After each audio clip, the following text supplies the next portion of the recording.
اور اس سے پہلے وزیر اعظم کی زیر صدارت اجلاس میں موٹر سائیکل اور رکشہ چلانے والوں کو سستے نرخوں پر پیٹرول کی فراہمی کا منصوبہ بنایا گیا۔ وزیر اعظم شہباز شریف نے واضح کیا کہ کمزور اور متوسط طبقے کے لوگوں کو مزید ریلیف فراہم کرنے کے لیے کوشاں ہیں، مشکل کی گھڑی میں معاشی طور پر کمزور طبقے کو اکیلا نہیں چھوڑیں گے۔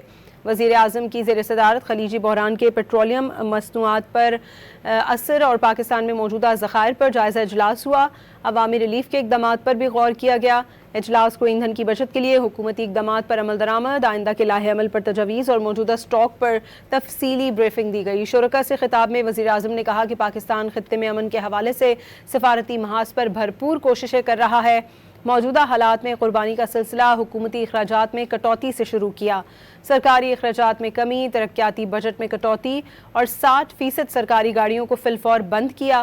تیل کی قیمتوں میں اضافے کی تجاویز کو بارہا مسترد کر کے بچت کے اقدامات سے حاصل رقم عوامی ریلیف کے لیے بروئے کار لائی گئی۔ عالمی سطح پر بحران کے باوجود بروقت فیصلوں کی بدولت اللہ کے فضل و کرم سے ایندھن کی فراہمی میں کسی قسم کا تعطل نہیں آنے دیا گیا۔